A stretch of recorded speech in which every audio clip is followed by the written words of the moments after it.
Aujourd'hui, on va parler de Tupperware qui a réussi à gagner plus de 700% en quelques jours avec une bonne nouvelle, une restructuration de la dette.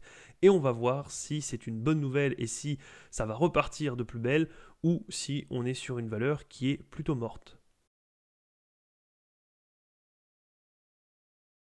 Tupperware Brands Corporation, le plastique, c'est fantastique. L'action Tupperware, dernière action à la mode du côté des investisseurs particuliers qui adorent spéculer sur des anges déchus, devrait démarrer la séance du jour sur les chapeaux de roue.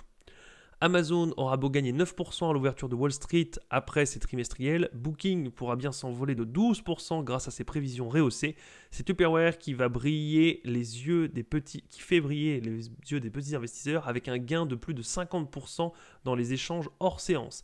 La marque mythique de boîtes alimentaires en plastique en grande difficulté financière a finalisé un accord de restructuration de la dette qui donne un peu d'air à court terme. Le titre a plus que quintuplé en quelques séances sur le modèle des actions MEN qui avaient animé la cote pendant et après la pandémie, de GameStop à AMC Entertainment en passant par Hertz. L'envolée du titre a laissé sur le carreau quelques vendeurs à découvert. Le bureau d'études Ortex estime que 30,8% du flottant de Tupperware a été vendu à découvert récemment. Les short-sellers auraient ainsi perdu 33 millions de dollars au cours des 3 dernières semaines. La société basée à Orlando en Californie a précisé hier soir que l'accord trouvé avec les créanciers étend la maturité de 348 millions de dollars de principal et d'intérêts et frais réaffectés jusqu'à l'exercice 2027, tout en réduisant et réaffectant 150 millions de dollars d'intérêts et de frais en espèces.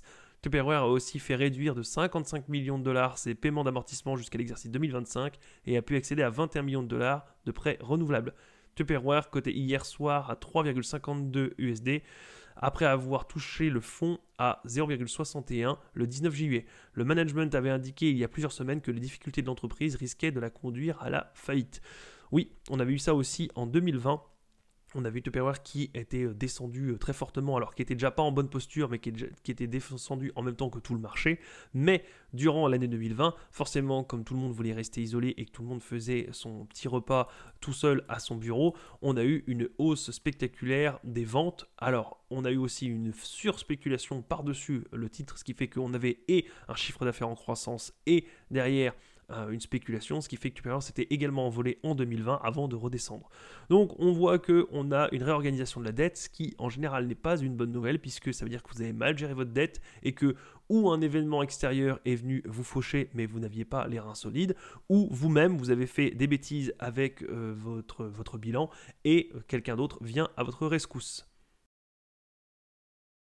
Si on regarde ici du côté des ratios, alors si on regarde déjà le long terme, on voit que quelqu'un qui aurait investi ici en 2008 n'aurait rien fait pendant des années puisqu'il aurait retrouvé en 2018, soit 10 ans après, le même cours de bourse. Alors il y a peut-être eu des dividendes entre-temps, mais il n'empêche que cette personne aurait vu le cours monter à 94 et redescendre au niveau où il l'avait acheté. Pour ceux qui l'avaient acheté aussi au plus bas en 2009, qui étaient très contents d'avoir eu un prix massacré, si jamais ils l'ont conservé, aujourd'hui ils sont encore perdants, ce qui est quand même relativement dommage. Si on regarde au niveau du chiffre d'affaires, le chiffre d'affaires était en constante augmentation, ce qui est très bien, jusqu'en 2013 où on a eu une chute mais continuelle du chiffre d'affaires. À voir pourquoi, ce qu'il s'est passé. Si jamais c'est parce que c'est le plastique qui est en mauvaise posture et que du coup forcément Tupperware est en mauvaise posture puisque c'est leur ingrédient principal, donc il aurait peut-être fallu se réinventer, ou si c'est l'équipe management qui a mal géré, peu importe, dans tous les cas une décroissance du chiffre d'affaires sur une décennie, c'est quand même pas génial. Si on regarde au niveau des revenus nets, et les revenus nets étaient en croissance aussi, et depuis 2015-2016 en décroissance, c'est logique, si vous gardez la même marge et que vous avez le chiffre d'affaires qui baisse, vous avez les revenus nets qui descendent aussi. Si on regarde au niveau de la marge, on avait une marge entre 6 et 10%. 10% c'est pas trop mal pour des articles comme Tupperware, même si on pourrait vendre un petit peu plus cher et avoir une sorte de rempart concurrentiel, alors où précisément je ne sais pas, mais avoir une sorte de pricing power qui permettrait de passer peut-être à 12-13% de marge, ce qui pourrait éviter quelques désagréments et faire toujours rentrer plus d'argent dans les caisses. C'est un peu comme les aspirateurs et Dyson. Dyson n'a absolument pas inventé l'aspirateur, ils n'ont même pas inventé l'aspirateur mobile puisqu'il existait déjà dans les années 50, 60, 70. Ils ont juste par contre mis un aspirateur qui n'a pas de perte d'aspiration et qui maintenant avec les nouvelles technologies était portatif, mais relativement léger et pas avec le fil qui se baladait partout. Donc ils ont utilisé quelque chose qui s'était déjà vu, mais avec les nouvelles technologies, maintenant on pouvait faire quelque chose de plus malléable, de plus manipulable et de relativement léger, et avec une autonomie. Donc voilà leur pricing power, voilà leur rempart. Maintenant, ils se sont fait copier par tout le monde, mais ils ont quand même eu de l'avance, ils ont eu le temps de gagner de l'argent, d'optimiser leur modèle, et c'est à eux de continuer à innover. Mais voilà comment on peut essayer de gratter un peu des parts de marché et de la marge nette. Si on regarde au niveau du nombre total d'actions en circulation, c'est une très bonne chose. On était en réduction constante. Alors, il y a eu des paliers de rehausse, mais très léger quand on voit comment on rachetait en masse. C'est une très bonne chose. Malheureusement, ça n'a pas suffi, puisque quand on voit derrière ce qui s'est passé, si on regarde au niveau du ROCE, alors au niveau du ROCE, on est pas mal du tout. Ici, on est à 26-25, on monte jusqu'à 40%. Bon, ici, on a quelques aberrations, mais globalement, on était un très bon ROCE, ce qui était une très bonne chose. Et il faut les regarder, mais pourquoi en 2017 on n'a rien eu et qu'on est parti à la cave complet et qu'on n'a jamais réussi à redresser? Il faut aller lire les rapports financiers, écouter les conférences call, voir ce qui s'est passé, mais c'est quand même dommage d'avoir eu un ROCE aussi haut et finalement d'aller aussi bas. Au niveau des free cash flow, on était en légère hausse, pareil jusqu'en 2014-2015 où tout a basculé et qu'on est descendu. On a eu un regain ici, mais globalement on a fini en négatif. Si on regarde au niveau du price to free cash flow, forcément avec l'échelle phénoménale, ça ne va pas nous donner grand chose. Si on agrandit un petit peu, on avait quand même un price to free cash flow médian aux alentours de 15 et on est depuis quelques temps bien en dessous, jusque dans le négatif. Ici en 2020, on pouvait se dire qu'on faisait une affaire en achetant un price to free cash flow de 4, oui, mais si on avait un petit peu étudié le bilan et analysé l'entreprise, on aurait vu que depuis quelques années déjà la société allait bien mal. Donc même acheter à un price to free cash flow de 4, une entreprise qui décroît, qui va pas bien et qui ne sait pas gérer ses finances, forcément c'était pas un bon deal. Si on passe à la suite au screener 3, au niveau du PER, on aura la même tête, la même allure. Au niveau de la dette, on avait une dette qui avait l'air d'être relativement bien gérée. Alors maintenant, il faudrait la mettre en parallèle, en face du chiffre d'affaires et des bénéfices. Mais globalement, on n'avait pas une dette qui partait en hausse phénoménale. Maintenant, attention, est-ce qu'ils ne se sont pas fait piéger avec les taux d'intérêt, la valeur des taux d'intérêt, ou est-ce que dans le contrat, c'était pas, je ne sais pas, de la dette convertible en actions, ou peu importe, la dette avec quelque chose derrière en plus qui fait que l'entreprise n'a pas pu honorer. Pour ça, il faut aller creuser, lire les rapports financiers et voir ce qui s'est passé. Au niveau des capitaux propres, les capitaux propres étaient en chute libre depuis 2011. On ne sait pas pourquoi. Une chute libre des capitaux propres, ce qui est quand même relativement dommage, surtout pour une marque aussi mythique que ça.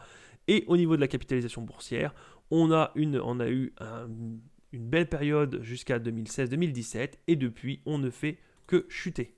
Si on regarde au niveau des projections, on voit bien qu'ici on était relativement stable, on a eu un décroché en 2019, ça allait mieux 2020-2021, et depuis on est redescendu et les prévisions alors sont à nouveau à la hausse, mais ce n'est quand même pas quelque chose de sûr et pas quelque chose de glorieux. On est ici à 0,43 pour l'année, comme l'année étant quasiment terminée, on peut considérer que ce sera relativement fiable, 0,83 et 1,28.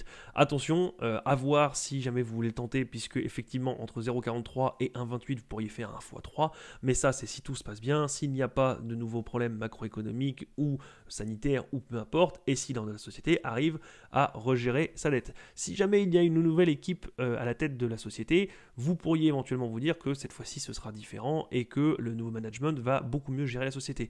Si c'est la même équipe, je n'ai pas regardé, mais si jamais c'est la même équipe, attention, peut-être avoir un holà, puisque si c'est cette même équipe qui a réussi à emmener depuis 10 ans Tupperware à sa perte, ce n'est peut-être pas la meilleure façon d'investir sur cette société avec quelqu'un qui s'est déjà trompé. On peut toujours dire qu'ils ne vont peut-être pas se tromper une deuxième fois, mais globalement, il y a tellement d'entreprises sur le marché qu'il vaut peut-être mieux attendre de voir que la société peut reprendre du poil de la bête et éventuellement miser dans 1 an ou 2. Mais aujourd'hui, pour moi en tout cas, ça me paraît un peu prématuré. Si on regarde au niveau des déclarations, ici, si on se met en annuel et qu'on regarde ici, hop, charge d'intérêt sur la dette, pourtant les charges d'intérêt sur la dette, on est sur 1,6 milliard, on a 35 millions, ce qui n'est pas énorme.